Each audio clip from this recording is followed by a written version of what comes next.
தேவனுடைய நாமம் மகிமைப்படுவதாக.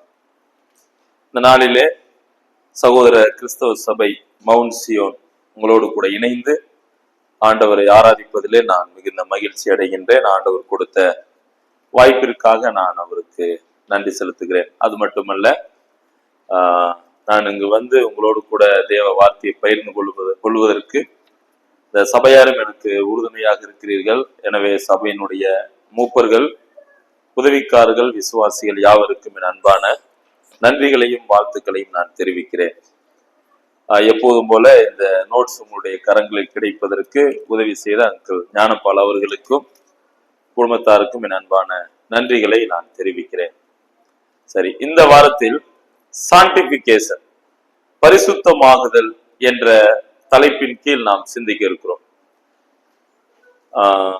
அப்படி எல்லாரும் என்னைய பாருங்க பாப்போம். எத்தனை பேர் சந்தோஷமா இருக்கீங்க, கவலையா இருக்கீங்க? நான் கண்டுபிடிச்சிறேன். ஒரு நிமிஷம். சரி, பரவாயில்ல. இல்ல, நல்ல சிரித்த முகங்களோடு இருக்கீங்க. ரைட். பொதுவாக இந்த வார்த்தை வந்து விசுவாசிகளுக்கு, சில விசுவாசிகளுக்கு வந்து உற்சாகம் ஊட்டக்கூடியதாக இருக்கு. அநேகரால் கைவிடப்படக்கூடிய, அதாவது யாராலும் பேசப்படாத ஒரு வார்த்தை தான் இந்த பரிசுத்தம் என்கின்ற வார்த்தை. ஒருவேளை நான் உங்க முன்னாடி நான் பேசிக்கிட்டே இருக்கேன், பரிசுத்தமாகுதல், நாம் பரிசுத்தர்களா இருக்கணும் அப்படின்னு சொல்லும் போது கேட்கிறவருடைய சிந்தையில என்ன ஓடும்? நீங்களே சொல்லுங்களேன். ஆமா, இவர் பெரியவர், இவர் பெரிய பரிசுத்தவானோ, இவர் பெரிய நீதிமானா, இவர் நம்மகிட்ட பேசுறாரு அப்படின்னு தான் நினைப்போம் பொதுவாகவே. ஆனால் பாருங்கள், வேத புத்தகம் நீங்களும் நானும் பரிசுத்தமாய் வாழ வேண்டும் என்ற அழைப்பை கொடுக்கின்றது. சரியா? அந்த தலைப்பு தான் இன்றைக்கு நாம் சிந்திக்க இருக்கிறோம். பொதுவாக பரிசுத்தம், ஹோலினஸ், ஹோலி என்ற வார்த்தையினுடைய அர்த்தம் பாத்தீங்கன்னா செப்பரேஷன் அப்படின்னு அர்த்தம், பிரித்தெடுக்கப்படுதல். இந்த வார்த்தை வந்து எல்லோருக்குமே தெரிந்த வார்த்தை. நீங்க கொரிந்தியர்ல கூட ஒரு விசுவாசிக்கும் அவிசுவாசிக்கும் பங்கேது, பிணைப்பேது, நீதிக்கும் அநீதிக்கும் என்ன சம்பந்தம் அப்படிலாம் நீங்க படிச்சிருப்பீங்க. இப்ப பொதுவாக பரிசுத்தம் என்ற வார்த்தை பிரித்தெடுக்கப்படுதல் என்ற அர்த்தத்தை கொண்டுள்ளது. சரி, எதிலிருந்து பிரித்தெடுக்கப்படுதல் என்று கேட்டால், உதாரணமா நம்ம இங்க பார்க்கிறோம், மற்றவைகளில் இருந்து. சரியா? உங்க நோட்ஸ் நீங்க பார்க்கலாம், அந்த ஃபர்ஸ்ட் லைன்ல இருக்கு. ஒரு பொருளை மற்ற பொருட்களில் இருந்து கோடிட்டு பிரித்து காட்டுவது. இப்ப உதாரணமா 10 எண்ணிக்கைகள் நம்மகிட்ட இருக்குன்னு வச்சுக்கிறோம். அந்த 10 எண்ணிக்கைகள்ல ஒரு எண்ணை மட்டும் நாம் கோடிட்டு அதை தனியாக பிரித்து எடுக்கிறோம். இப்போ ஒரு 3 கிளாஸ் தண்ணீர் இருக்கு. 3 கிளாஸ் தண்ணீர்ல நம்ம ஒரு தண்ணீர் கிளாஸ வந்து என்ன செய்யறோம்னா நமக்கென்று நாம் எடுத்துக்கொள்ளுகிறோம். அதுதான் அதனுடைய அர்த்தம். அப்ப இந்த உலகத்துல எவ்வளவோ நபர்கள் இருக்கிறார்கள். அப்படிப்பட்ட மிகப்பெரிய இந்த உலகத்தில் இருந்து ஆண்டவர் உங்களையும் என்னையும் அவருக்கென்று பிரித்திருக்கிறார். அதுதான் இதனுடைய அர்த்தம். அப்ப பரிசுத்தமாகுதல், பரிசுத்தம் என்ற வார்த்தை பிரித்தெடுக்கப்படுதல் என்று அர்த்தமாகும். அதோடு கூட இந்த பரிசுத்தம் அப்படின்ற வார்த்தை தேவனோடு தொடர்புடையது. சரியா? தேவன் ஒருவரே அவர் பரிசுத்தராய் இருக்கிறார். சரி, ஒரு கேள்வி, நான் பரிசுத்தமாய் இருக்க முடியுமா? பரிசுத்தமாய் வாழ முடியுமா? முடியாதா? நான் பிரதர் முடியும்னா முடியாதுன்றீங்க, முடியாதுன்னா முடியும்ன்றீங்க. சரி, யாரும் பரிபூர்ணமான பரிசுத்தர்கள் அல்ல. சரியா? அது தேவன் ஒருவருக்கு அந்த வார்த்தை உரியது. சோ தேவனே பரிபூர்ணராக இருக்கிறார், அவர் ஒருவரே பரிசுத்தராக இருக்கிறார். நீங்க 1 பேதுரு 1:16 வாசித்தீங்கன்னா என்ன வாசிக்கிறோம்? ஆண்டவர் சொல்றாரு, யூ பி ஹோலி அஸ் ஐ ஆம் ஹோலி. நான் பரிசுத்தராய் இருக்கிறது போல நீங்க எப்படி இருங்க. அப்படின்னா என்ன அர்த்தம்? இப்ப ஆண்டவர் வந்து சீசர்கள்ட்ட இயேசு சொல்றாரு, நான் உங்களில் எப்படி அன்பு கூர்ந்தேனோ அதுபோல நீங்கள் ஒருவரின் ஒருவர் அன்பு கூறு. அதை செய்ய முடியுமா? அது வந்து பாசிபிலிட்டி மாதிரி நமக்கு தெரியுது. ஆண்டவர் அன்பு கூர்ந்தாரு, நாமும் அன்பு கூறலாம். அப்புறம் சொல்றாரு எபேசியர் 4:32, கிறிஸ்து எவ்வாறு உங்களை மன்னித்தாரோ அதுபோல நீங்களும் ஒருவருக்கொருவர் என்ன செய்யுங்க, மன்னியுங்க. இதை செய்யலாமா? இது கூட பாசிபிள். அதே போல இந்த வசனத்தை பாருங்க, B Holi as I am holy. நான் பரிசுத்தராய் இருக்கிறது போல நீங்களும் எப்படி இருங்க. So it is a command. அப்ப தேவன் பரிசுத்தர், அவரது குணங்களில் பரிசுத்தராய் அவர் இருக்கிறார், அவருடைய செயல்களில் அவர் பரிசுத்தராக இருக்கிறார். எனவே ஆண்டவர் அவரது பிள்ளைகளாகிய உங்களையும் என்னையும் அப்படிப்பட்ட வாழ்வை வாழ நமக்கு அழைப்பு கொடுக்கிறார். சரியா? அப்படி என்றால் பிரித்தெடுக்கப்பட்ட ஒரு வாழ்வு. நாம் இந்த உலகத்தில் வாழ்கிறோம். இந்த வார்த்தை நான் அடிக்கடி சொல்றது உண்டு. We are not of the world, but we are in the world. நீங்களும் நானும் உலகத்திற்குரியவர்கள் அல்ல, நாம் உலகத்திற்கு சொந்தக்காரர்கள் அல்ல. ஆனால் தேவன் நம்ம எங்கே வைத்திருக்கிறார்? உலகத்தில் வைத்திருக்கிறார், தற்காலிகமாக வைத்திருக்கிறார். நாம் எவ்வளவு காலம் இந்த உலகத்தில் வாழப் போகிறோம் என்று நமக்கு தெரியாது. இப்ப நாளைக்கு நம்ம இருப்போமா அப்படின்னு நமக்கு தெரியாது. சகோதரர் கூட ஜெபத்துல சொன்னார், காலையில இருந்தவங்க மதியத்தை பாக்குறாங்கன்னு நமக்கு தெரியாது, நேற்று இருந்தவங்க இன்னைக்கு இல்ல. அப்ப நான் எவ்வளவு நாள் எவ்வளவு காலம் நான் வாழ போகிறேன் என்று நமக்கு தெரியாது. எனவே தேவன் இந்த உலகத்தில் உங்களையும் என்னையும் தற்காலிகமாக வைத்திருக்கிறார். அப்ப தற்காலிகமாக இந்த உலகத்தில் உங்களையும் என்னையும் வைத்திருப்பதற்கான நோக்கம், காரணம் அவரை மகிமைப்படுத்துவது மட்டுமல்ல, அவருக்காக பிரித்தெடுக்கப்பட்ட பரிசுத்தமான வாழ்வு வாழ வேண்டும் என்றுதான் அவர் நம்மை இந்த உலகத்தில் வைத்திருக்கிறார். சரி, இப்ப தேவன் பரிசுத்தர் அப்படின்னு நம்ம சொல்லுவோம். ஏசாயா 6ஆம் அதிகாரத்துல 3 முறை அந்த வார்த்தை வருது. எப்படி? தேவன் பரிசுத்தர், பரிசுத்தர், பரிசுத்தர். அதே போல வெளிப்படுத்தின விசேஷத்திலும் இந்த வார்த்தை வருகிறதை நாம் காணலாம். இப்ப தேவன் பரிசுத்தர் என்று சொன்னால் அதனுடைய அர்த்தம் என்ன? நீங்க எல்லாருமே என்னை நன்றாக கவனிக்கிறீங்க நான் நினைக்கிறேன். தம்பிமாரு கூட என்னை கவனிக்கணும். சரியா? ரைட். இங்கிட்டு கவனிக்கிறீங்களா? கவனி. தேவன் பரிசுத்தர் என்று நாம் அழைக்கிறோம். அப்படி என்றால் என்ன அர்த்தம்? அதற்கு 3 அர்த்தம் உண்டு. முதலாவது, தேவன் பரிசுத்தர் என்று சொல்லும் போது அவர் தன்மையில் தனித்தன்மை வாய்ந்தவர். அப்படி என்றால் என்ன? அவரது தன்மையை போல வேறு யாருக்கும் இல்லை. நான் ஏற்கனவே சொன்னேன், பிரித்தெடுக்கப்படுதல், அதாவது மற்றவைகளில் இருந்து ஒன்று தனியாக பிரித்தெடுக்கப்படுவது. அப்ப தேவன் பரிசுத்தர் என்று சொன்னால் அவரது தன்மையில் அவர் பிரித்தெடுக்கப்பட்டவராக இருக்கிறார். அப்படி என்றால் அவர் தன்மையில் தனித்தன்மை வாய்ந்தவர். சரி, அவரது தன்மை என்ன? தேவனது தன்மை என்ன? அவர் சர்வ வல்லவர். யாராயிலும் இந்த உலகத்தில் சர்வ வல்லவரை பார்த்திருக்கீங்களா? யோபு புத்தகத்துல ரொம்ப அருமையா அந்த வார்த்தை இருக்கு, நீ சர்வ வல்லவரோட வழக்காடுகிறாய் அப்படின்னு சொல்றார். இப்ப நமக்கு we have potence, we have power, நமக்கு வல்லமை இருக்கு. இப்ப உதாரணமா என்னால் ஒரு பொருளை எடுக்க முடியும், என்னால் ஒரு இடத்துக்கு போக முடியும், சில வேலை என்னுடைய வல்லமையினால் செய்ய முடியும். ஆண்டவர் நம்ம எல்லோருக்குமே அதை கொடுத்திருக்கிறார். ஆனால் சர்வ வல்லமை யாருக்கும் கொடுக்கல. ஆண்டவருடைய அந்த குணத்துல இந்த பண்புகள் எல்லாம் அவர் பகிர்ந்து கொடுக்க மாட்டார். தேவனுடைய பண்புகள்ல 2 விதப்படும்.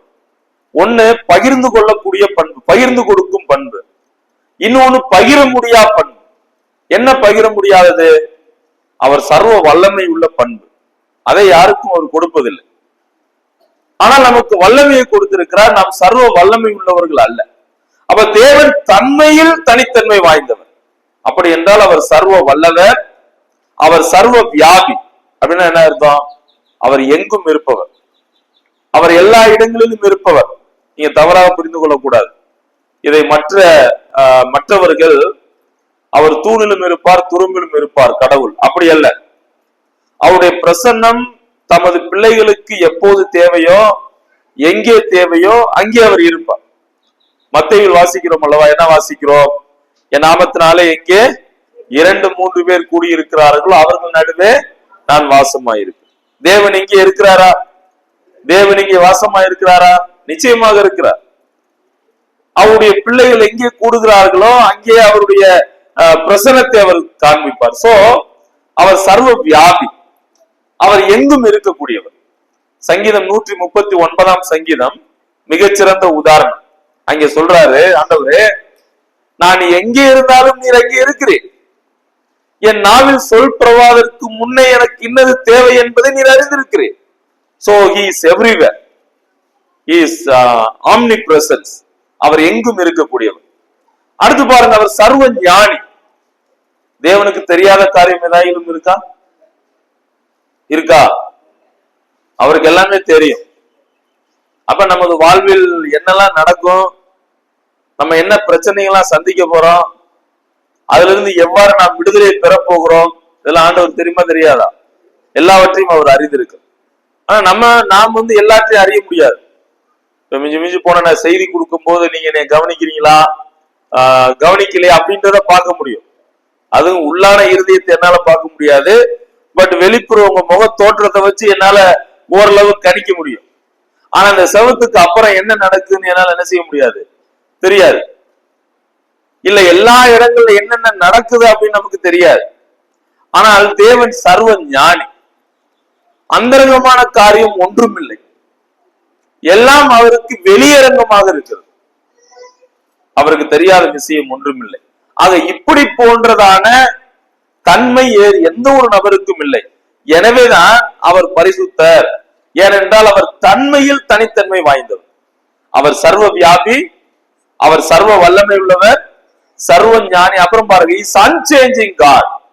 அவர் மாறாதவர். He will be never change.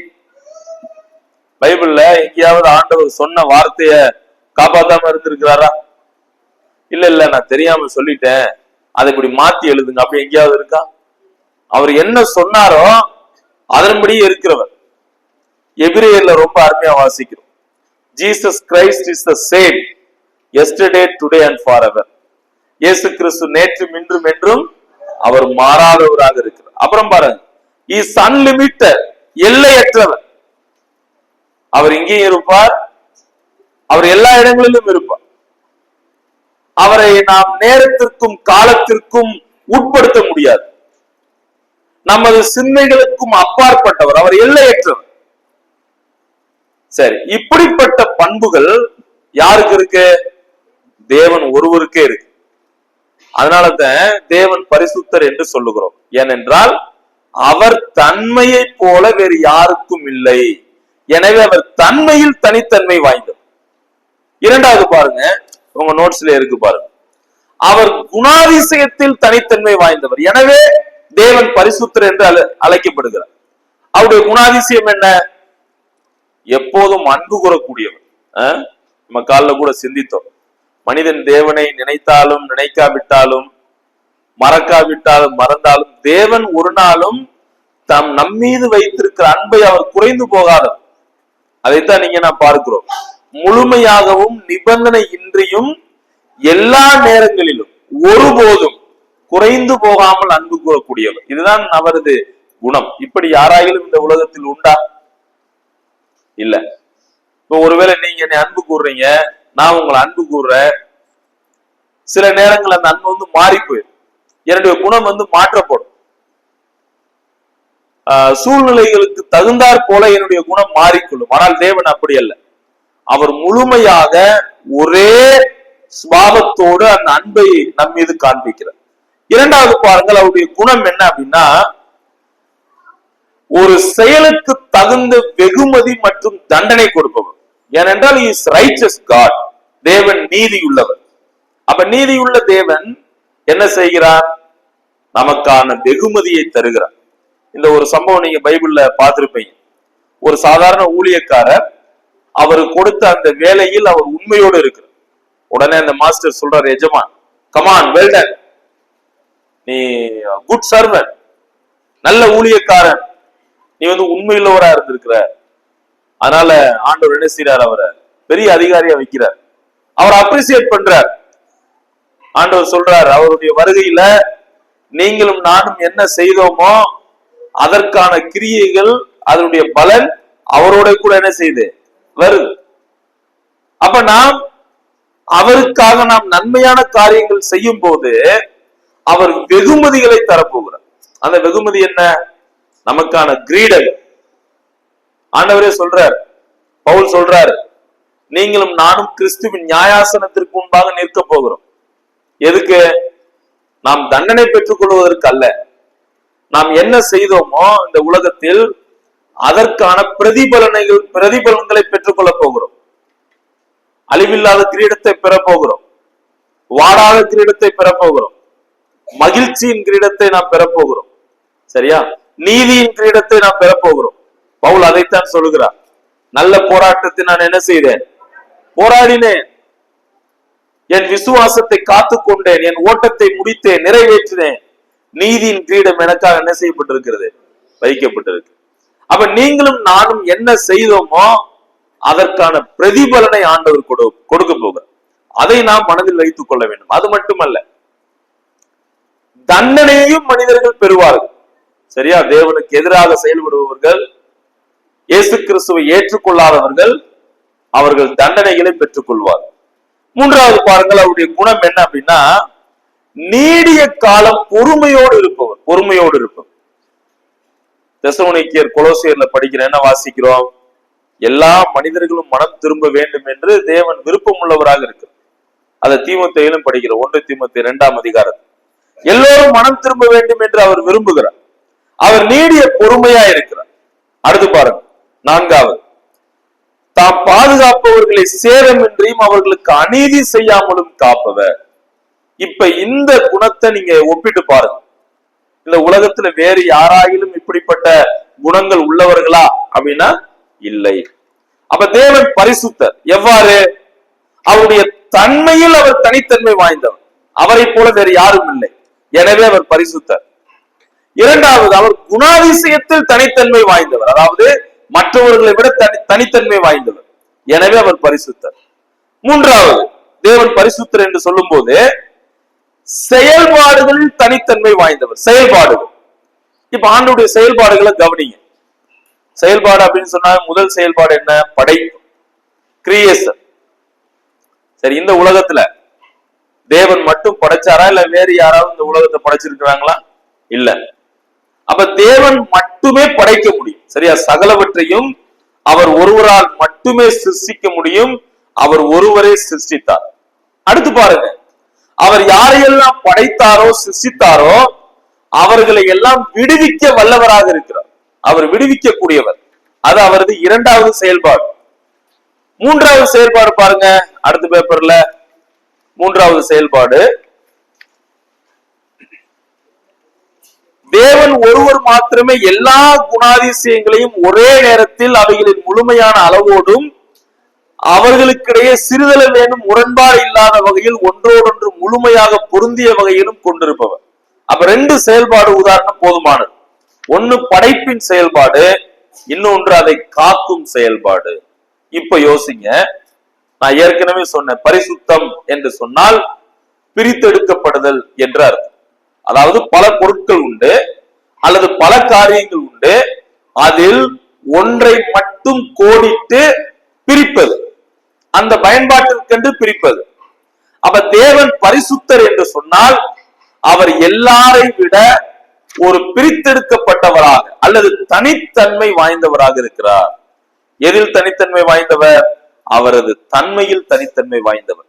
அவரை போல வேறு யாரும் அந்த தன்மையில் இந்த உலகத்தில் கொண்டிருப்பவர்கள் இல்லை. இரண்டாவது, அவர் குணாதிசயத்தில் தனித்தன்மை வாய்ந்தவர். மூன்றாவது, அவர் செயல்பாடுகளில் அவர் தனித்தன்மை வாய்ந்தவர். எனவே தேவன் பரிசுத்தர் என்று அழைக்கப்படுகிறது. ரைட். அடுத்த பகுதி பாருங்க, பரிசுத்தமாகுதலுடைய விளக்கம். பரிசுத்தமாகுதல் அப்படின்ற வார்த்தை நான் முன்னாடியே நான் சொன்னேன், யாருமே முழுமையை அடைய முடியாது. சரியா? இப்ப ரட்சிப்பை பொறுத்தவரையில் ரட்சிப்பு 3 காலங்களை உடையது. ஒன்று என்ன அப்படின்னா, நாம் ரட்சிக்கப்பட்டோம். ஏற்கனவே இதை பத்தி நம்ம படிச்சோம். சுழல் காற்றுலாம் வருது சிஸ்டர், நோட்ஸ் நல்லா பத்திரமா புடிச்சுக்கங்க. சரியா? விட்டுறாதீங்க. பத்திரமா வீட்டுல அலமாரிலையும் நீங்க வச்சிடணும். நம்ம இதுவரைக்கும் படிச்ச நோட்ஸ் வீட்டுல இருக்கு பிரதர் அப்படின்றவங்க கை தூக்குங்க பார்ப்போம். எல்லா நோட்ஸுமே இருக்கா? நம்பலாமா உங்கள? ரொம்ப சந்தோஷம். ஆண்டவர் உங்களை ஆசீர்வதிப்பார். அப்பப்ப எடுத்து கொஞ்சம் படிங்க, உங்களுக்கு யூஸ்ஃபுல்லா இருக்கு. ரைட். அப்ப பரிசுத்தத்தை யாரும் முழுமையா அடைய முடியாது. உதாரணம் நான் சொன்னேன் ரட்சிப்பை பற்றி. ரட்சிப்பு முக்காலங்களை உடையது. கடந்த காலத்தில் நாம் ரட்சிக்கப்பட்டோம். எதிலிருந்து ரட்சிக்கப்பட்டோம்? பாவ தண்டனையில் இருந்து. ஏனென்றால் பாவத்தின் சம்பளம் மரணம். அந்த பாவ தண்டனையில் இருந்து நீங்களும் நானும் ரட்சிக்கப்பட்டோம். இது கடந்த காலம். நிகழ்காலத்தில் என்ன? நீங்களும் நானும் ரட்சிக்கப்பட்டு கொண்டே இருக்கிறோம். we are being saved. எதிலிருந்து? பாவ வல்லமையில் இருந்து. பாவ வல்லமை. எதிர்காலத்தில் we are going to be saved. நாம் ரட்சிக்கப்பட போகிறோம், ரட்சிக்கப்படுவோம். எதிலிருந்து? பாவ பிரசன்னத்திலிருந்து ரட்சிக்கப்பட போகிறோம். சோ எப்படி ரட்சிப்பு முக்காலங்களை விளக்குகிறதோ அதுபோல இந்த பரிசுத்தம் என்ற வார்த்தையும் முக்காலங்களை உடையது. நாம் ரட்சிக்கப்படும் போது அவருக்கென்று பிரித்தெடுக்கப்பட்டோம், நாம் பரிசுத்தமாக்கப்பட்டோம். இன்றைக்கு நாம் பரிசுத்தமாக்கப்பட்டு கொண்டே இருக்கிறோம். அதனாலதான் இப்படிப்பட்ட செய்திகள்லாம் பைபிளும் கூட அப்படிதான் சொல்லுது. நாம் தினந்தோறும் பரிசுத்தமாகி கொண்டே இருக்க வேண்டும். ஏனென்றால் நாம் இன்னும் பூரணத்தை அடையவில்லை. அப்ப எதிர்காலத்திலும் கூட ஆண்டவருடைய வருகையில் இது நிறைவேறும். சரி, அப்ப பரிசுத்தத்தை யாரும் முழுமையாக அடைய முடியாது. அதனால நம்ம அப்படியே விட்டுற முடியாது. அதனால நாம் அதை அடையும்படிக்கு அதை நாம் தொடர வேண்டும். சரி, அடுத்து ஒரு 2 லைன் இருக்கு பாருங்க. மறு ஜனனத்தில் அப்படின்னா என்ன? மறுபிறப்பில் விசுவாசியுடைய சுபாவம் மாற்றப்படுகிறது. சேஞ்சிங் அவர் நேச்சர். என்ன நமது சுபாவம்? பழைய சுபாவத்திலிருந்து புதிய சுபாவத்திற்கு நாம் மாறி இருக்கிறோம். பழைய மனுஷன் என்ற நிலையில் இருந்து புதிய மனுஷன் என்ற நிலைக்கு நாம் மாறி இருக்கிறோம். எப்போது? நாம் ரட்சிக்கப்படும் போது அல்லது நாம் மறுபிறப்பு அடையும் போது. யோவான் 3ஆம் அதிகாரம் தான் இதற்கு ஞாபகம் வரும் எல்லோருக்கும். நிக்கதேமு என்ற மனிதர் இயேசுவை சந்திக்கிறார். அப்ப இந்த கேள்வி கேட்கிறார். என்ன கேட்கிறார்? நான் மறுபிறப்பு அடைய வேண்டும். அப்ப இயேசு சொல்றாரு, ஒருவன் ஜலத்தினாலும் ஆவியினாலும் பிறவாவிட்டால் அவன் தேவனுடைய ராஜ்யத்தை காண மாட்டான். அப்ப கேட்கிறார், ஆண்டவரே நான் வயதாயிருச்சு, எனக்கு நான் எப்படி மறுபடியும் பிறக்கிறது? இனிமே என் தாயின் கற்பத்துக்குள்ள போய் நான் மீண்டும் பிறந்து வர வேண்டுமா அப்படின்னு கேட்கிறார். அதுக்கு ஆண்டவர் என்ன சொன்னாரு? நீ சரீர பிரகாரமான பிறப்பை பற்றி பேசுகிறாய், ஆனால் நானோ ஆவிக்குரிய பிறப்பை பற்றி பேசுகிறேன். அப்படி என்றால் என்ன? இயேசுவை ஏற்றுக்கொள்ளுதல், ரட்சிக்கப்படுதல். அப்ப பாருங்க, அப்ப மறு ஜனனத்தில் அல்லது நமது ரட்சிப்பில் நமது சுபாவம் மாற்றப்படுகிறது. எபேசியர் ரொம்ப அருமையா சொல்றார், நீங்கள் பழைய மனுஷனையும் அவன் செய்கைகளையும் என்ன செய்யுங்க? களைந்து போடுங்க. களைந்து போட்டு புதிய மனுஷனை நீங்கள் தரித்துக் கொள்ளுங்கள். அந்த பழைய சுபாவங்கள் எல்லாம் நம்மை விட்டு அது அகற்றப்பட வேண்டும். இப்ப இன்றைக்கு நான் ரட்சிக்கப்பட்டிருந்தாலும் எனக்குள் எப்போதுமே 2 சுபாவங்கள் இருக்கு. ஒண்ணு பழைய சுபாவம் எப்போதுமே எனக்குள்ள இருக்கு, நான் ரட்சிக்கப்பட்டிருந்தாலும். இன்னொன்னு புதிய சுபாவமும் இருக்கு. அப்ப நான் எதற்கு நான் முக்கியத்துவம் கொடுக்கிறேனோ அந்த சுபாவம் என்னில் தலைத்தோம். ஒருவேளை பொறாமை, மற்றவர்களை பற்றி தவறா பேசுறது, அல்லது மற்றவர்களை பழிவாங்கக்கூடிய எண்ணம், மன்னிக்க முடியாத ஒரு சூழல், இப்படிப்பட்ட நிலையில் நான் வாழ்ந்தால் நான் பழைய சுபாவத்திற்கு முக்கியத்துவம் கொடுக்கிறேன். 1 கொரிந்தியர் 2:3 போன்ற அதிகாரங்கள்ல பவுல் ரொம்ப அருமையா பேசுகிறார். 3 விதமான மனுஷர்களை பேசுறார். ஒண்ணு யாரு?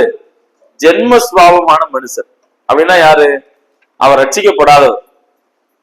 இன்னொன்னு மாம்சத்திற்குரிய மனுஷர். அவர் யாரு? அவர் ரட்சிக்கப்பட்டவர், ஆனால் ரட்சிக்கப்பட்டாலும் மாம்சத்தை முக்கியத்துவம் கொடுக்கிறார். 3வது ஒரு நபரை பவுல் சொல்லுகிறார், ஆவிக்குரிய மனிதர். அவர் யார்? ரட்சிக்கப்பட்டு தேவனுடைய ஆளுகைக்குட்பட்டு நடத்தக்கூடியவர். அதனாலதான் அவர் தேவனுடைய காரியங்களை அறிந்து கொள்ளுகிறார். மாம்சத்திற்குரியவர்களோ ஆவிக்குரியவைகளோ தேவனுக்குரியவைகளை அறிந்து கொள்ள மாட்டார்கள். அதுதான் அதனுடைய காரணம்.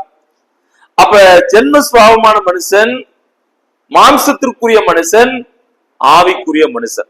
சரி, அப்ப இங்க பாருங்க, அப்ப நம்முடைய ரட்சிப்பில் நமது சுபாவம் மாற்றப்படுகிறது. ஆனால் பரிசுத்தமாகுதலில் பாருங்க, விசுவாசியினுடைய குணாதிசயம் மாற்றப்படுகிறது.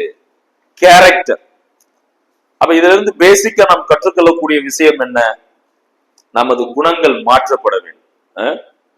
ஒரு பாவமான குணத்திலிருந்து, ஒரு பாவ சூழ்நிலையிலிருந்து இப்போது நாம் பரிசுத்தத்தை தொடர வேண்டும். இன்றைக்கு உங்களுடைய என்னுடைய குணம் மாற்றப்பட வேண்டும். ஏனென்றால் தேவன் நம்மை பரிசுத்தவான்களாக வைத்திருக்கிறார், பரிசுத்தர்கள் என்று அழைத்திருக்கிறார். பக்கத்துல இருக்கிறவங்க கை கொடுங்க, சும்மா கை கொடுங்க. நீ பரிசுத்தவான் அப்படின்னு சொல்லுங்க. என்ன நிறைய பேர் இன்னும் சொல்லவே மாட்டீங்க? சொல்லுங்க, நீ பரிசுத்தவான். எனக்கு நீங்க கொடுத்துட்டீங்களா? நீ பரிசுத்தவான். மறுபடியும் நீங்களே சொல்லுங்க, நான் பரிசுத்தவான் அப்படி சொல்லுங்க. நிறைய பேருக்கு சொல்ல மன சங்கடமா இருக்கு. என்ன பிரதர்? கொரிந்து சபையில அவர் எவ்வாறு பவுல் எழுதுகிறார் அந்த விசுவாசிகளை பார்த்து? பரிசுத்தம் ஆகும்படிக்கு அழைக்கப்பட்டவர்கள் அவர்களை பரிசுத்தவான்கள் என்று அழைக்கிறார். அப்ப அவர்களுடைய நிலை, அவருடைய பொசிஷன், அவர்கள் பரிசுத்தவான்கள். ஆனால் அவர்கள் எப்படி அழைக்கப்பட்டாங்க தெரியுமா? அவர்களுடைய கேரக்டர் சொல்லி ரொம்ப மோசமானவர்களா இருந்தாங்க அந்த சபையார். ஆனால் அவர்கள் இயேசுவை ஏற்றுக்கொண்ட போது தனது நிலையில் அவர்கள் பரிசுத்தமாயிருந்தார். அப்ப இன்றைக்கு நீங்களும் நானும் பரிசுத்தவான்கள், பரிசுத்தம் என்று நாம் அழைக்கப்படுகிறோம். சரி, அப்ப பாருங்க, நமது குணம் மாற்றப்பட வேண்டும். இதற்கு 2 வார்த்தை பயன்படுத்தப்படுகிறது, பழைய ஏற்பாட்டிலையும் புதிய ஏற்பாட்டிலையும். பழைய ஏற்பாடு எபிரேய மொழியிலிருந்து மொழிபெயர்ப்பு செய்யப்பட்டது. அப்ப எபிரேய மொழியில் அதற்கான பெயர் என்ன அப்படின்னா கியாத்தேஸ் அப்படின்ற வார்த்தை. சரியா? காதேஸ் அப்படின்னு சொல்லலாம். கியாத்தேஸ். அதுக்கு என்ன அர்த்தம் வருது? சுத்தமானது, சுத்தமாக, பியோர், கிளீன் அப்படின்னு வருது. 2வது பாருங்க, கிரேக்க வார்த்தை. அந்த கிரேக்க வார்த்தை என்ன? ஹகியாஸ்மோஸ், ஹகியோஸ் அப்படின்னா ஹோலி, பரிசுத்தம் என்று பொருள். ஒழுக்க நெறி, தூய்மை. அப்ப 2 வார்த்தை. ஒண்ணு காதேஸ் அல்லது கியாத்தேஸ். 2வது வார்த்தை என்ன அப்படின்னா ஹகியாஸ்மோஸ். 2 வார்த்தைக்கான அர்த்தம் பரிசுத்தம், தூய்மை, ஒழுக்க நெறி என்று அர்த்தம் வருகிறது. சரி, அடுத்து பாருங்க. இந்த பழைய ஏற்பாட்டுல பிரித்தெடுத்தல், பரிசுத்தம் அப்படின்ற வார்த்தைக்கு பிரித்தெடுத்தல் என்று பொருள் வருகிறது. சரியா? Sanctification means setting apart, set apart. அந்த நோட்ஸ்ல கூட நீங்க பார்க்கலாம். ஓல்ட் டெஸ்டமென்ட்ல பாருங்க, காதேஸ் அப்படின்னா பிரித்தெடு. அப்படின்னா என்ன அர்த்தம்? பிரித்தெடு என்றால் பொதுவானவைகளில் இருந்து தனியாக வேறுபடுத்துவது. இந்த எக்ஸாம்பிள் முன்னாடியே சொல்லிட்டேன். பல பொருட்கள் இருக்கிறது அல்லது பல காரியங்கள் இருக்கிறது. அந்த பல பொருட்களில் ஒரு பொருளை அதற்கென்று தனியாக வேறுபடுத்துவது. சரி, இது 2 அர்த்தத்தில் பயன்படுத்தப்படுகிறது. ஒன்னு நேர்மறை, இன்னொன்னு எதிர்மறை. நேர்மறை என்ன? பின்னாடி இருக்கு பாருங்க, பக்கம் 3வது பாருங்க. நேர்மறை தேவனுக்காக அர்ப்பணிப்பது அல்லது சாதாரண பயன்பாட்டிலிருந்து சிறப்பான பயன்பாட்டுக்கு ஒதுக்கிக் கொள்வது, அது நேர்மறை. எதிர்மறை என்ன? மறுபடியும் 2ஆம் பக்கம் பாருங்க. புனித தன்மைகளை, அதாவது பரிசுத்தமான தன்மையை கெடுக்கும் காரியத்திலிருந்து விலக்கி வைப்பது. சோ 2 விதத்தில் பயன்படுத்தப்படுது. நீங்களும் நானும் பரிசுத்தர்கள், பரிசுத்தவான்கள் என்று சொன்னால் இந்த பிரித்தெடுக்கப்படுதல் என்ற வார்த்தை 2 விதத்தில் பயன்படுத்தப்படுகிறது. ஒன்னு எதிர்மறை என்ன? எதெல்லாம் என்னுடைய வாழ்வை, என்னுடைய பரிசுத்த வாழ்வை கெடுக்கின்றதோ அந்த கெடுக்கக்கூடிய காரியத்திலிருந்து விலக்கி வைப்பதை குறிக்கிறது. நேர்மறை என்பது என்ன? தேவனுக்காக நம்மை அர்ப்பணித்து வாழ்வது. அப்படின்னா சாதாரண பயன்பாட்டை தவிர்த்து ஒரு சிறப்பான பயன்பாட்டுக்கு அதை பயன்படுத்துவது. அதற்கான உதாரணம் நான் பின்னாடி சொல்றேன்.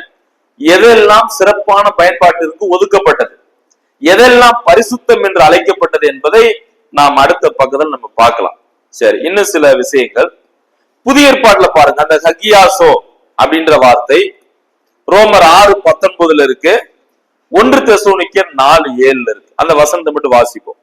1 தெசலோனிக்கர் 4:7 படிங்க. எல்லாரும் உற்சாகமா இருங்க, சீக்கிரம் முடிச்சிருவோம். 1 தெசலோனிக்கர் 4:7.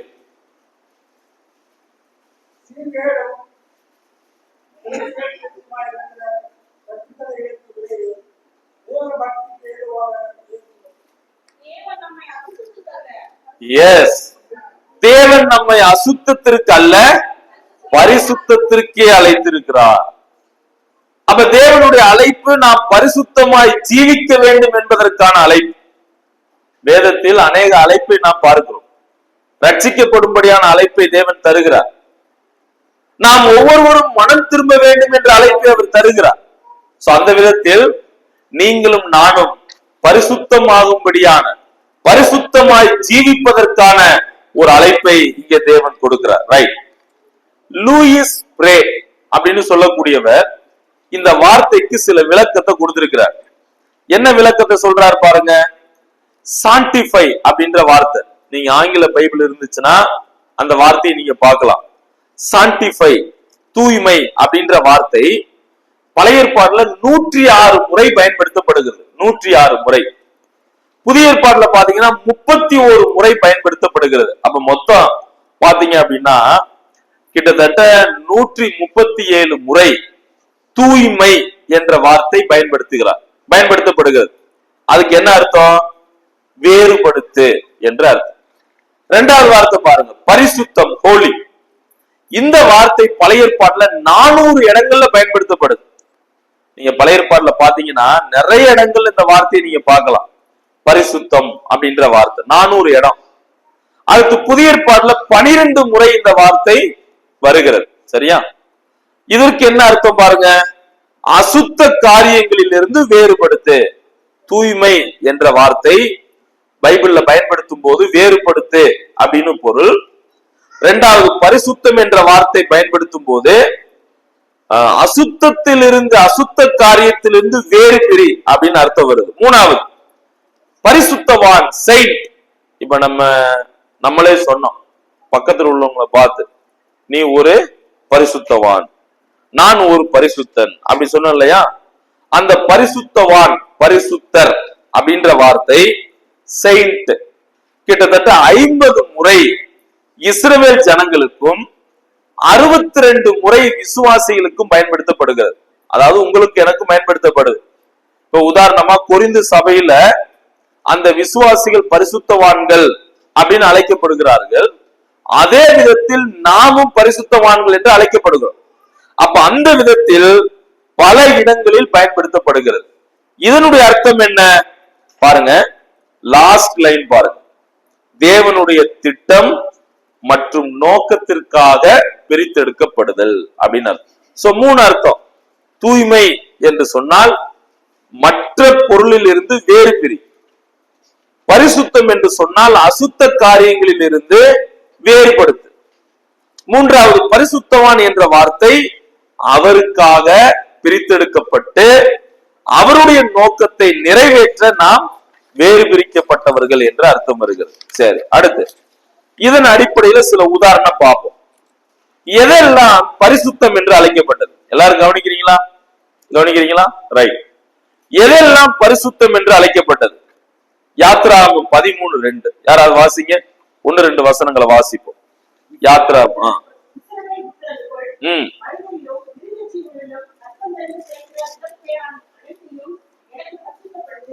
போதும். ஆண்டவர் சொல்றார், எனக்கு பரிசுத்தப்படுத்து அப்படின்னா என்ன அர்த்தம்? அதை குளிச்சு கழுவி சுத்திகரிக்கிறதா? சோப்பு போட்டு குளிச்சு விடுறதா பரிசுத்தப்படுத்துறது? மறுபடியும் வாசிங்க அந்த வசனத்தை. பாருங்க, இஸ்ரவேல் புத்திரருக்குள்ள இருக்கக்கூடிய மனிதர்கள், மிருக ஜீவன்கள்,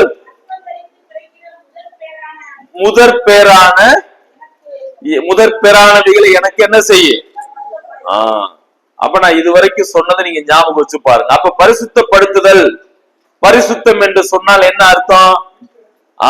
அவருக்கென்று வேறு பிரிப்பது. அப்ப இங்க உங்க நோட்ஸ்ல இருக்கு முதல் பிறப்பு. சரியா? நம்ம கூட சொல்றோம் முதல் கற்பத்தின் கனி. அப்ப எதெல்லாம் முதல் பிறப்போ அது தேவனுக்கு என்று பிரித்தெடுக்கப்பட வேண்டும். அதுதான் பரிசுத்தம் என்று பொருள்படுகிறது. அப்ப பரிசுத்தம் என்று சொன்னால் வேறு பிரித்தல், பிரித்தெடுக்கப்படுதல். எத்தனை பேர் அந்த வீட்டுல இருக்காங்க? இப்ப உதாரணமா அந்த ஒரு குடும்பத்துல ஒரு 8 பேர் இருக்கிறாங்க, 7 பேர் இருக்கிறாங்க, 10 பேர் இருக்கிறாங்க. அதுல ஒரு நபர், அந்த ஒரு நபர் யாருன்னா முதல் பிறப்பு. அதனாலதான் இன்னைக்கு நிறைய சபைகள்ல பாத்தீங்கன்னா, இப்ப நம்ம ஒரு தோட்டம் போட்டிருக்கோம் அல்லது காய் காய்க்குது, உடனே எல்லாத்தையும் ஃபர்ஸ்ட் முளைக்கக்கூடிய வரக்கூடிய அந்த முதல் பலனை எங்க கொண்டு வருவோம்? சர்ச்சுக்கு கொண்டு வரும். இங்க இல்ல. எங்க சர்ச்சில் பாத்தீங்கன்னா டேபிளுக்கு கீழே முட்டை, பப்பாளி பழம், அப்புறம் முருங்கைக்காய் இதெல்லாம் கீழே வச்சிருப்பாங்க. என்னன்னா நாங்க இப்பதான் முத எங்க தோட்டத்துல விளைஞ்சிச்சு, நாங்க ஆண்டவருக்காக கொண்டு வந்துட்டோம், அதை வந்து ஏல விடுவோம். சரியா? அப்ப ஆண்டவருக்கு முதல் பிறப்பை பரிசுத்தப்படுத்துவது, அதுதான் இதனுடைய அர்த்தம். இரண்டாவது, யாத்ராகமம் 28:41 படிங்க.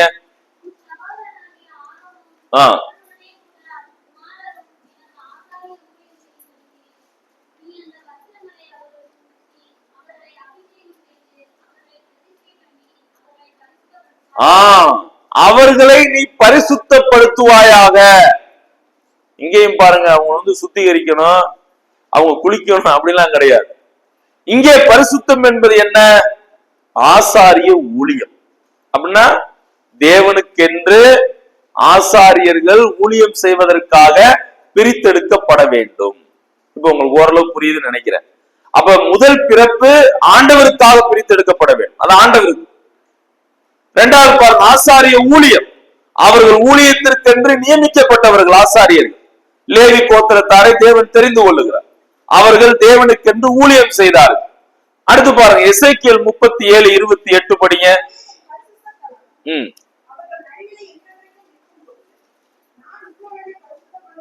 போதும். நான் இஸ்ரவேலை பரிசுத்தம் பண்ணும் கர்த்தர். அப்படின்னா என்ன அர்த்தம்? இஸ்ரவேல் தேசம் கூட பரிசுத்தம் என்று அழைக்கப்பட்டது, பரிசுத்த தேசம். இந்த உலகத்துல எத்தனையோ தேசங்கள் இருந்தது, ஆனால் அந்த தேசங்களை விட தேவன் ஒரு தேசத்தை அவருக்கென்று என்ன செய்கிறார்? பிரித்தெடுக்கிறார். அப்ப இஸ்ரவேல் தேசம் அது பரிசுத்தம் உள்ளது. அடுத்து பாருங்க, அடுத்து வாசிக்க வேணா, நீங்க கவனிச்சா போதும். எரேமியா 1:5, எரேமியாவுடைய முன் பிறப்பு. எரேமியா தேவனுக்கென்று பிரித்தெடுக்கப்படுகிறார். யாத்ராகமம் 19:23 சீனாய் மலை அது பரிசுத்தம் என்று அழைக்கப்பட்டது. ஏன்னா அது தேவனுக்கென்று பிரித்தெடுக்கப்பட்ட ஒரு மலை. அடுத்து பாருங்க, ஓய்வு நாள் கூட அது பரிசுத்தம் என்று அழைக்கப்பட்டது. அப்படி என்றால் அது தேவனுக்கென்று பிரித்தெடுக்கப்பட்ட நாள். தேவன் 7ஆம் நாளில் என்ன செய்திருந்தார்? ஓய்ந்திரு. அது இஸ்ரவேலர்கள். இன்றைக்கு நமக்கு வாரத்தின் முதல் நாள்ல நாம் கூடுகிறோம், ஆண்டவரை ஆராதனை செய்கிறோம், ரைட்? அப்ப ஓய்வு நாள் கூட அது பரிசுத்தமானது. ஆதியாகமம் 2:3 படிச்சிருங்களேன். ஆதியாகமம் 2:3 படிங்க.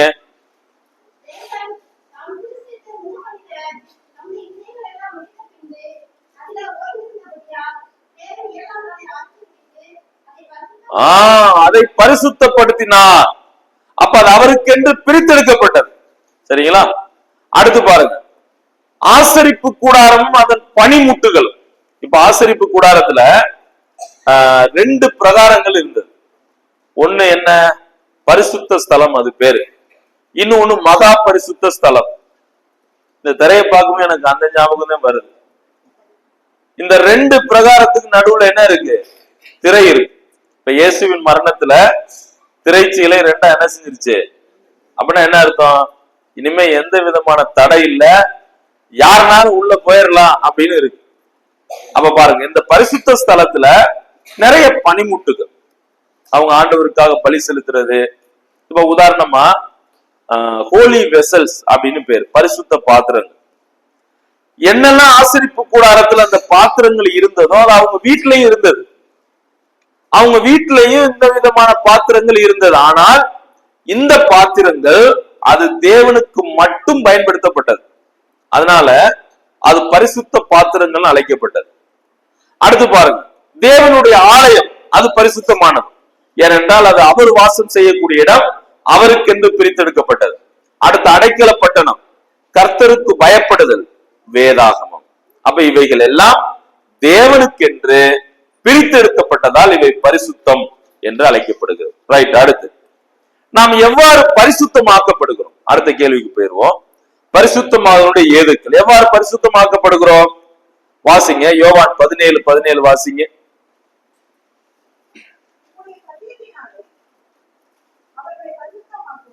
உமது சத்தியத்தினாலே அவர்கள் என்ன செய்யும்?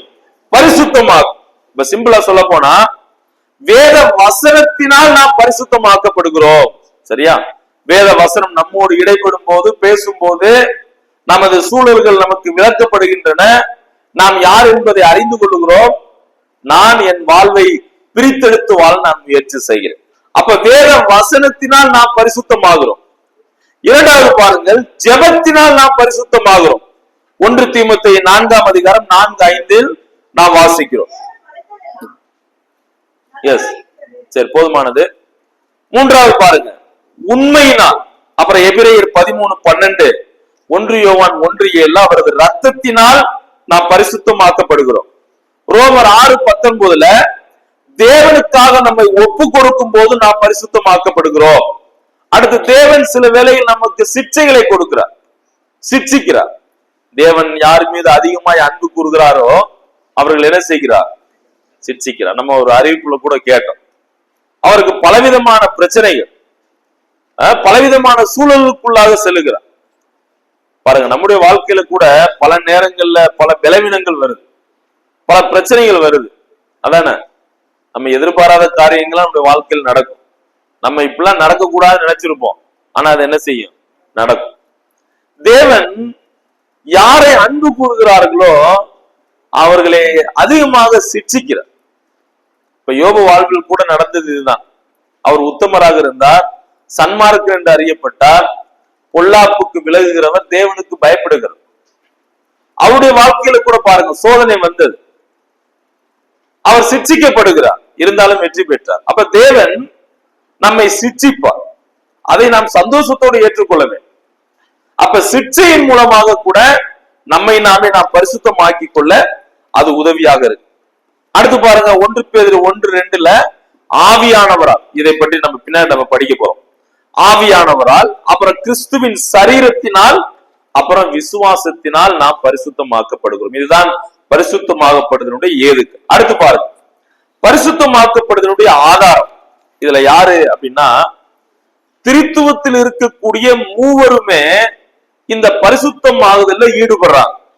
பாருங்க, இதுக்கு முன்னாடி நான் ரட்சிப்பை பற்றி நான் சொன்னேன். இந்த ரட்சிப்புலையும் கூட திரியேக தேவன் செயல்படுகிறத நம்ம பார்க்கலாம். சரியா? 1 பேதுரு எடுங்க, அதை படிச்சுட்டு நம்ம இதுக்கு வருவோம். 1 பேதுருல 1ஆம் அதிகாரம் வசனம் 2வது வசனத்தை பாருங்க, நானே வாசித்தேன்.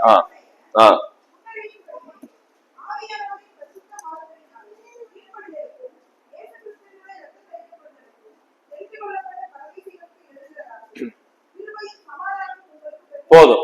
நமது ரட்சிப்பில் திரியேக தேவன் செயல்படுகிறார். பிதாவாகிய தேவன், குமாரனாகிய தேவன், பரிசுத்த ஆவியான தேவன். இங்கே பிதாவாகிய தேவன் என்ன செய்கிறார்? நம்மை முன்னறிகிறார். அடுத்து பாருங்க, பரிசுத்த ஆவியான தேவன் நம்மை பரிசுத்தமாக்குகிறார். அடுத்து கிறிஸ்துவானவர் அவர் ரத்தம் சிந்துகிறார். அப்ப நமது ரட்சிப்பில் திரியேக தேவன் செயல்படுகிறார்.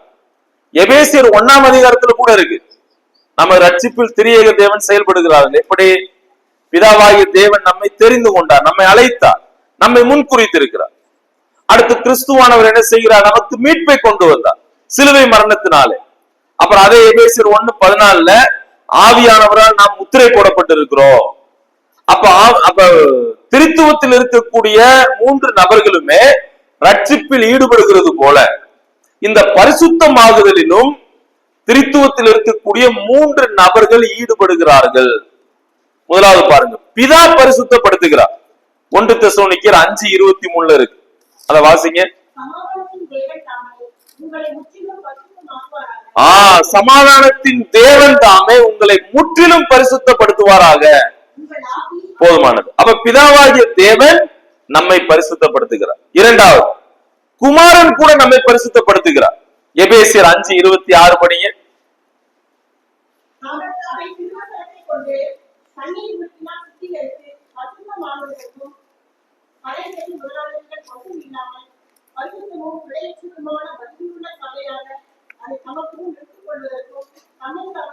ரைட். இந்த இடத்துல கிறிஸ்துவை பற்றி சொல்லுது. அப்ப கிறிஸ்துவும் நம்மை பரிசுத்தப்படுத்துகிறார், குமாரன் பரிசுத்தப்படுத்துகிறார், அடுத்த ஆவியானவன் பரிசுத்தப்படுத்துகிறார். சரியா? அந்த வசனத்தை இப்ப கூட நம்ம வாசித்தோம். 1 பேதுரு 1:2 அதை மறுபடியும் படிங்க. 1 பேதுரு 1:2.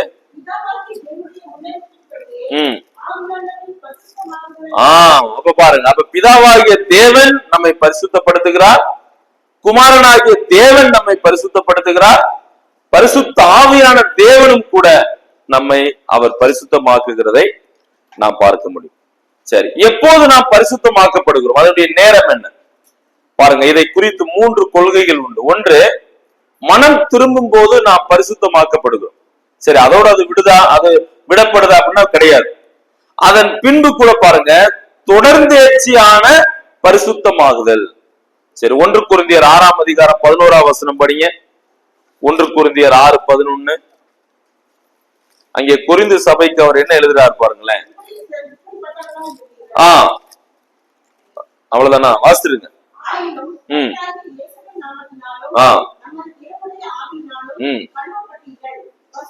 போதும். இதுக்கு முன்னாடி வசனம் 9, 10 போன்ற வசனங்கள்ல அந்த கொரிந்து பட்டணத்தில் இருந்த நிலையை விலக்கி சொல்றார்.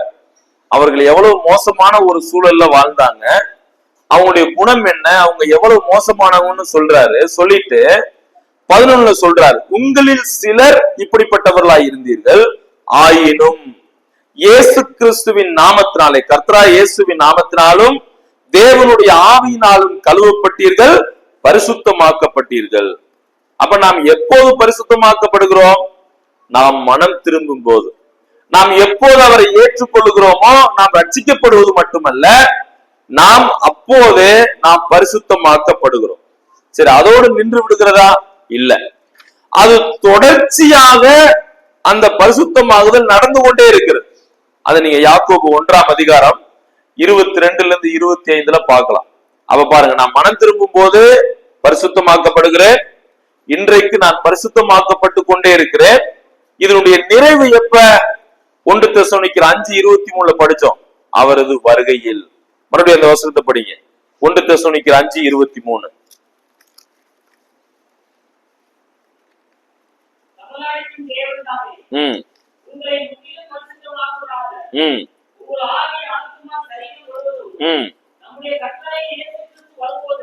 எஸ், அவரது வருகை. சரி, அது எதிர்காலத்தை குறிக்குது. அப்ப பாருங்க, நான் மனம் திரும்பும் போது பரிசுத்தமாக்கப்படுகிறேன், இன்றைக்கு நான் பரிசுத்தமாக்கப்பட்டு கொண்டே இருக்கிறேன். இதனுடைய நிறைவு அவரது வருகையில் இது இருக்கு. சரியா? அடுத்து பாருங்க, பயிற்சியான பரிசுத்தமாகுது. லாஸ்ட் பாயிண்ட், அந்த 5வது பக்கத்துல பயிற்சியான பரிசுத்தமாகுது. அதுல பாருங்க, மனம் திரும்புதலில் விசுவாசி பரிசுத்தமாக்கப்பட்டாலும் பரிசுத்தமாய் இருப்பதற்கு தொடர்ந்தேர்ச்சியாக முயற்சி செய்ய வேண்டியவராக இருக்கிறார். சரி, அப்ப இந்த பரிசுத்தமாகுதல் 3 காரியங்களை சார்ந்து இருக்குது.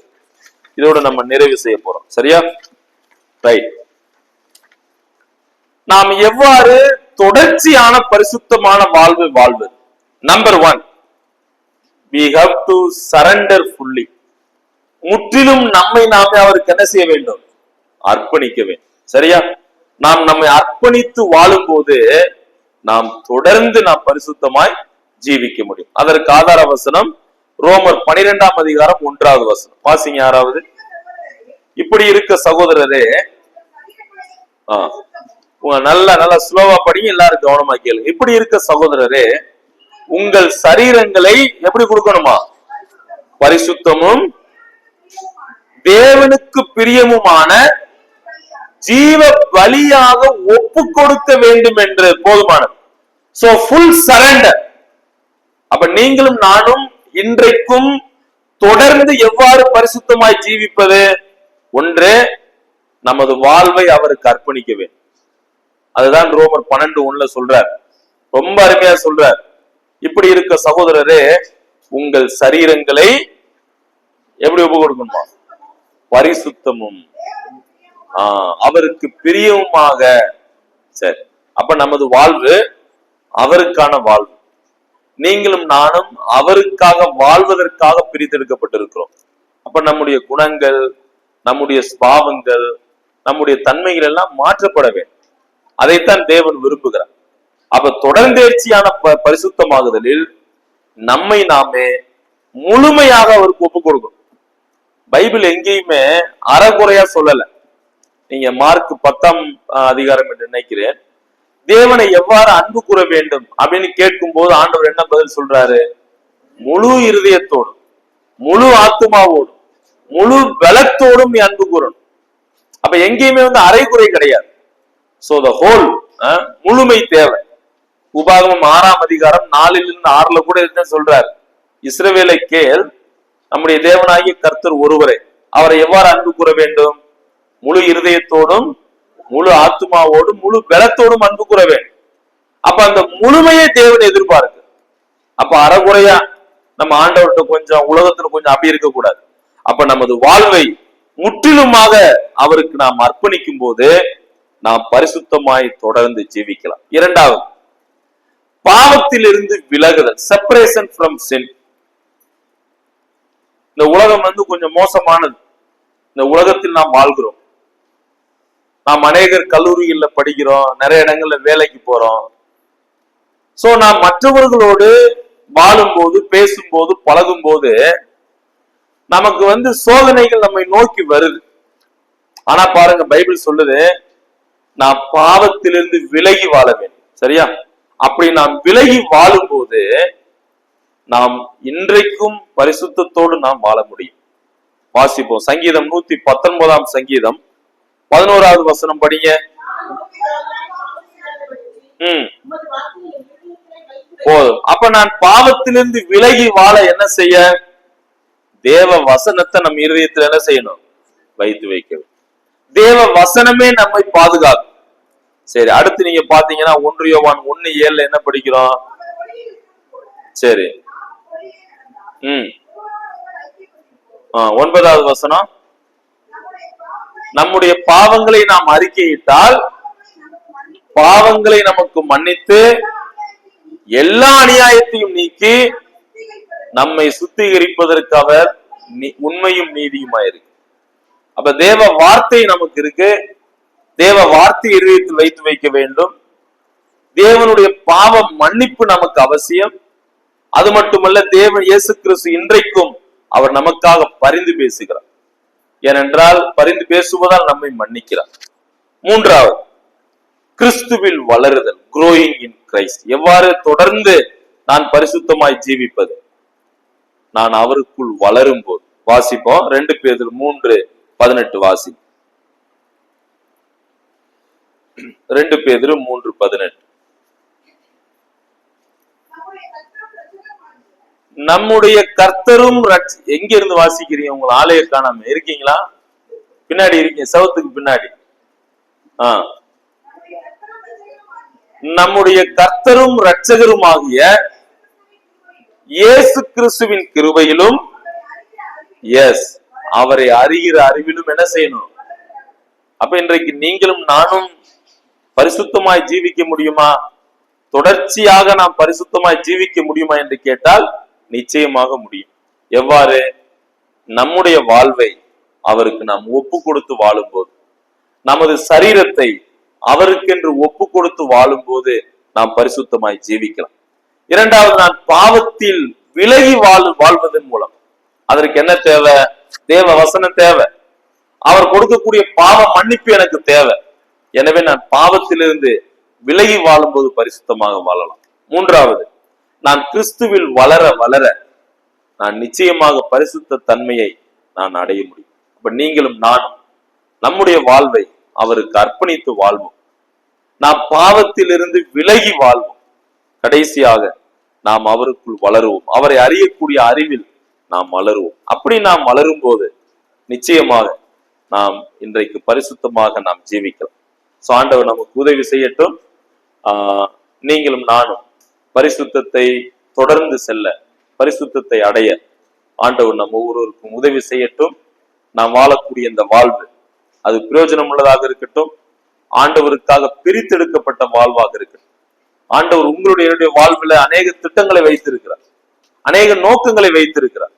அதற்காகத்தான் நம்ம இந்த உலகத்திலிருந்து பிரித்தெடுத்திருக்கிறோம். எனவே நீங்களும் நானும் அவருக்காக பயன்பட வேண்டும். அவருக்காக நாம் பிரிக்கப்பட்டவர்கள், அவருடைய கனமான ஊழியத்தை செய்யக்கூடியவர்களாக, அவருக்காக சாட்சிகளாக வாழக்கூடியவர்களாக தேவன் நாம் இருக்க வேண்டும் என்று விரும்புகிறார். நீங்களும் நானும் பரிசுத்தத்தோடு வாழ்வதற்கான அந்த அழைப்பை ஏற்றுக்கொண்டு பரிசுத்தமாய் ஜீவிக்க ஆண்டவர் நமக்கு உதவி செய்யட்டும். தேவ நாமம் மகிமைப்படுவதாக. அந்த வாய்ப்பிற்காக நான் தேவனை துதிக்கிறேன். இந்த சபையாருக்கும் மூப்பர்கள் விசுவாசிகள் யாவருக்கும் என் அன்பான நன்றிகளை நான் தெரிவிக்கிறேன். யாருமே நன்றின்னு சொல்ல மாட்டீங்களே, அப்படின்னா என்ன அர்த்தம்? எல்லாருமே டயத்தை தான் பாக்குறீங்க, முடிப்பாரா. அதனால நான் சொன்னதை மறந்துட்டேன். சரி, எல்லாருக்கும் மீண்டுமாக என் நன்றி. ஒரே ஒரு சின்ன அறிவிப்பு. மதுரை வேதாகம கல்லூரியில ஆன்லைன் கோர்சஸ் நடத்துறோம். சரியா? அது நாளைக்கு தான் ஆரம்பமாகுது.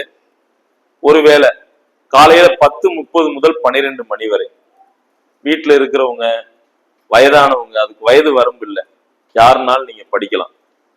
படிக்கணும் அப்படின்னு நீங்க விருப்பப்பட்டா அங்கிள் ஞானபால் அவர்களை நீங்க தொடர்பு கொள்ளுங்கள். உங்க நம்பர் அவர்கிட்ட கொடுங்க, அவங்க எனக்கு ஃபார்வர்ட் பண்ணுவாங்க. நான் உங்களை அந்த ஆன்லைன் கிளாஸ்ல சேர்த்து விட்டா நீங்க படிச்சு இன்னும் அநேக காரியங்கள் கற்றுக்கொள்வதற்கு பயனுள்ளதா இருக்கும். நான் மட்டும் நடத்தல, நிறைய டீச்சர்கள் இங்க நடத்துறாங்க. அது உங்களுக்கு யூஸ்ஃபுல்லா இருக்கும். பல சத்தியம் நீங்க ஏற்கனவே நீங்க சிஎல்டி வகுப்புலாம் நீங்க படிச்சு கிராஜுவேஷன்லாம் வாங்கியிருக்கீங்க. அதனால உங்களுக்கு உண்மையிலேயே நிறைய காரியங்கள் தெரியும். பட் இன்னும் கிறிஸ்துவை அறியக்கூடிய அறிவில் நான் வளரணும் அப்படின்னு நீங்க விரும்புனீங்கன்னா நீங்க சபையில இருக்கக்கூடிய அங்கிள் ஞானபால் அவர்களை நீங்க தொடர்பு கொள்ளலாம். தாராளமா நீங்க இணைந்து படிக்கலாம். அதற்கு ஃபீஸோ அப்படி எதுவுமே கிடையாது. தினந்தோறும் 1.5 மணி நேரம் தான் வகுப்புகள். நீங்கள் தாராளமாக இணைந்து படிக்கலாம். கம்பல் இல்லை, அதாவது கம்பல்சன் இல்லை. ஜூம், எல்லாமே ஜூம். வாட்ஸ்அப் மூலமா உங்களுக்கு நாங்க லிங்க் அனுப்புவோம். ஒரே லிங்க் இது, நீங்க டெய்லி வந்துடலாம். Monday to Friday. அப்போ உங்களுக்கு டெய்லி கத்துக்கிறதுக்கு அது ஈஸியா இருக்கும். ஏதோ மாசத்துல ஒரு நாள், வாரத்துல ஒரு நாள் இல்ல, டெய்லி நம்ம ஸ்கூல் படிக்கிறது மாதிரி. காலையில நீங்க நிறைய சகோதரிகள் தான் அதுல படிக்கிறாங்க. ஏன்னா நீங்க வீட்டுல இருக்கும்போது இதை படிச்சா உங்களுக்கு யூஸ்ஃபுல்லா இருக்கும். சோ இதை குறித்து நீங்கள் அறிய விரும்பினால் அங்கிள் அவரோடு தொடர்பு கொள்ளலாம். ஆண்டவருடைய நாமம் மகிமைப்படட்டும். ஆமென்.